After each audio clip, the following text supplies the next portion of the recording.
Welcome to our practice today, the standing version of the Joint Freeing Series.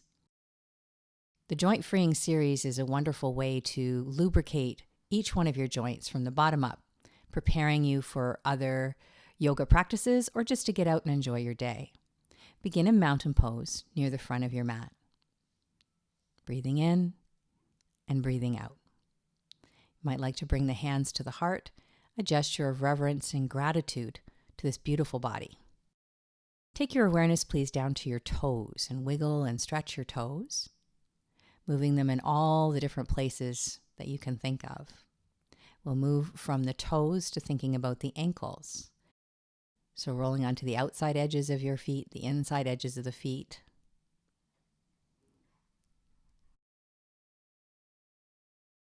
And then lifting one foot, circling the ankle joint in one direction, and then the other. And then pumping the knee joint a couple times, just bending and straightening that same leg. And as we concentrate and move this leg at the same time, we move prana, or life force, into the joints. Notice the difference between the two sides of your body when you find a moment of stillness. Now moving into the ankle joint on the other side, rotating in each direction, and pumping the knee joint, straightening and bending. So prana is the life force, the animating force that gives us energy. It has an intelligence all of its own. So as prana is moved into these joints, the joints heal and balance. Inhale, lifting. Exhale, forward fold. Slowly take one leg to the back of your mat and drop the knee. I like to have some padding there. Bring the other knee back beside it, finding table pose. Inhale, exhale, drop your hips to one side. Inhale, center, and exhale, drop your hips to the other side. As you move gently from side to side, try to keep your shoulders aligned over your wrists. So it's just the hips that are moving. The rest of your body staying in the table pose shape. This might bring a sense of stretch to your outer hips. Moving into another movement for the hips, we'll inhale, lift one leg parallel to the floor. Exhale, draw the knee in towards the chest. As you move the leg, try not to move too much in the other parts of your body. So it's really, the movement is concentrated in the hip joint, extending and flexing.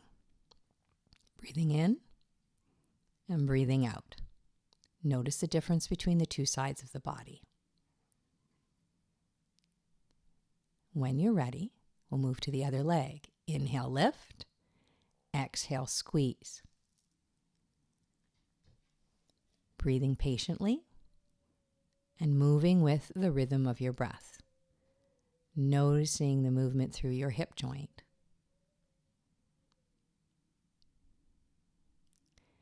Bringing both knees back to the ground, reestablishing table pose, breathing in and breathing out.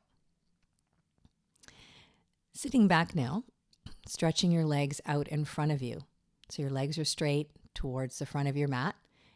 And we're still working on hip joints. So lift one leg, turn it out so the kneecap's pointing out, and bring it back in. External rotation on the inhale, internal rotation on the exhale. A couple breaths is enough just to move the leg bone around in the hip socket. Notice the difference between the two sides of your body when you rest. Other leg. Inhale, sweeps out. Exhale, sweeps in. The focus isn't really how big the leg is moving. The focus is on how the leg bone is turning out and in. Resting here for a breath in and a breath out. It might be helpful to use a prop like a yoga block or a stack of towels in order to help you find comfort sitting in thunderbolt pose. You can also sit in a chair for this, no problem. Or you can just use an easy seated position as long as the hip joints are higher than the knees. So once you have your props arranged, coming into an easy seat with a well-aligned spine, and we'll give the fingers a little bit of movement, the wrists a bit of movement, circling in both directions, and then pump the elbow joints a little bit. So we're just going to move the hands around kind of in a hula dance motion in order to stretch the wrists, fingers, and all the muscles up through the elbows. Extend the elbows and bend a few times, warming up the arms, and then leave the fingers resting on the shoulders as you swing the elbows apart on the inhale and swing them towards each other on the exhale. The focus really here is on the shoulder blade movement on the upper back. Inhaling and exhaling. Swinging the shoulder blades. Next movement for the shoulder joints themselves. Inhale, draw the arms back. Exhale, lift the arms up. Moving your arms freely with their own range of motion. They might do different patterns, that's okay. Just warming up the shoulder joint. And then moving into abduction and adduction with the shoulders. Inhale, sweep out and up. Exhale, return and hug to your sides. If your arms don't come up all the way overhead, it's no worry. We just want to get that sense of spreading on the inhale and hugging the arm bones back into the shoulder sockets on the exhale. Creating a cactus arms position, inhaling. Exhale, rotate the hands under. So this is an external rotation on the inhale of the shoulder, internal rotation on the exhale. Taking a moment to breathe in and breathe out. Now moving back into the table position, hands and knees. And we'll start to lubricate the whole spine. Inhaling, extending the spine. Exhale, flexing the spine. Ideally, the pelvis starts the movement. It travels up the spine, and the head's the last thing to fall into place. The exhale position tucks the belly up to the spine. The inhale position reaches the chest forward of the arms. So pumping and lubricating prana throughout every bone of the back. Each vertebrae has 3 joints actually. You're using them, getting them all worked up. So you may find if you're coming to Sukhasana or an easy cross-legged position, a prop under your sitting bones is helpful. When you get settled, you'd like your hip joints higher than your knees. So a chair might be better. Inhale, lift one arm. Exhale, bend to the side. Repeat that a couple times. Make sure your sitting bones stay rooted and grounded into the block or the prop. And the bend is straight to the side. Okay. At one point, you may find that you would like to hold the stretch. So next time you exhale over, holding the stretch, inhaling into the top ribs, and exhaling, releasing. Compare the 2 sides of the body. Inhale, lifting the other arm when you're ready. Exhale to the other side. Reminding yourself to keep both sitting bones firmly grounded. And that you're moving directly to the side of your mat, not on an angle.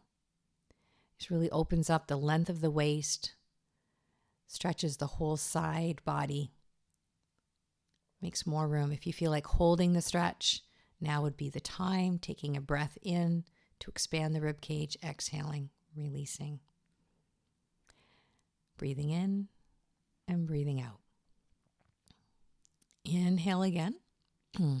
Maybe switch the cross of your legs. You might go to the awkward side now.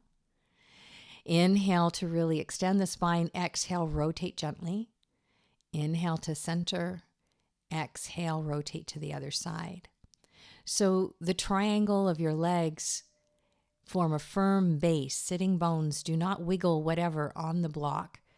It's just the upper body, the ribs and the shoulder girdle that are going from side to side.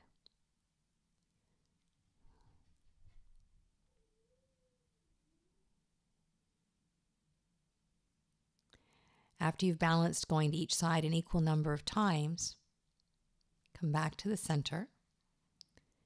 Twist to the first side.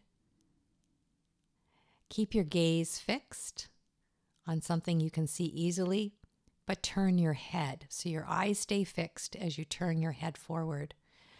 Squeeze your eyes to relax the eye muscles while you do that one more time. Keep your gaze fixed at the side while you turn your nose forward.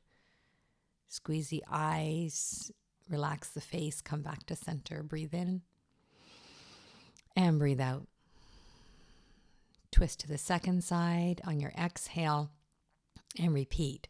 So you find something to look at there to the side of your mat. Keep your eyes focused there while you turn your head.